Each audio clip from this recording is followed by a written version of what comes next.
Good morning, Venezuela. Pardon my dress. I'm dressed kind of like I'm homeless today. But I'm going to debunk a peasant quote.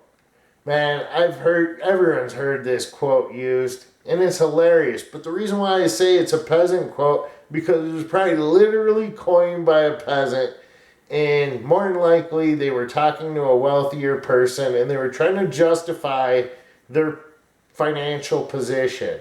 But the quote goes, it doesn't matter how much you earn, it matters how much you save. And I just imagine this happened in ancient Roman times at a party, and it was like a little poor person, one of the worker bees, and he probably, walked into a crowd of wealthier people, and he's talking to the banker that, he stores all his money. The banker holds his money for him, but he's probably telling him, doesn't matter how much money you make, it matters how much you save. And the banker probably loves that because he's holding all of his gold, right?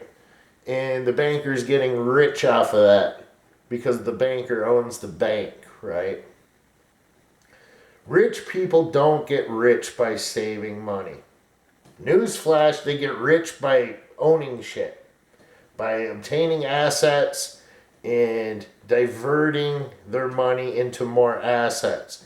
If you take a homeless person that makes $0 and you pull them aside and say, listen up, little buddy, it doesn't matter that you make zero. Just save it all, and eventually you'll be able to get yourself that $1,000 apartment. I got faith in you, little buddy.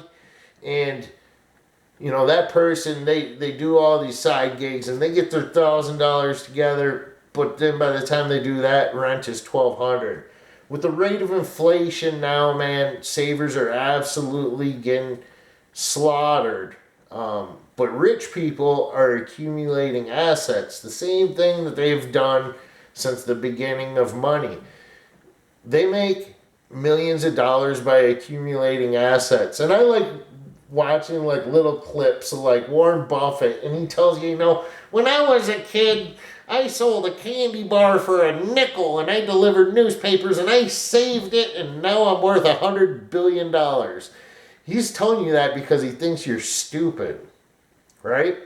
He didn't get to be worth what he is by frickin' saving that nickel and giving 2.5 cents to the tax man, right? He made his money by accumulating assets, building assets, and instead of paying taxes, buying more and more and more assets and just accumulating it all. Like they say, rich people, they earn all the money and pay none of the taxes. Well, that's how they do it, by accumulating assets. So you could take that homeless person that makes zero. If they save 100% of that, that's still zero. If you take someone that makes $1 million a year and they save zero, they're still in a better position because they're on their yacht, docked in Greece. They have a private chef fixing them all their meals, right? And when that gets boring to them, they'll fly in their plane to their mansion and hop in their Dodge Viper, and they'll drive around town and they'll look at all of the assets that they own. That's probably what a rich person does, right? They just drive around and they probably get a little smile on their face every time. Oh, look, I own that, and I own that, and I own that. That's how they get rich, right? They don't get rich by saving little paper slips like us peasants do. Us peasants, we get all these little slips of paper, and yay, we're so happy, right? And we look at it as that's the value, is these little slips of paper. They inherently have no value. The only value of the little paper is what you can obtain with it. And that's what rich people understand. And that's why there's a different mindset. So a poor person saving all of their money is going to pay taxes on all of their money. And a rich person saving 0% of their money is just going to get more and more rich. That's why rich people are all happy, because they own everything. And you'll be happy, right?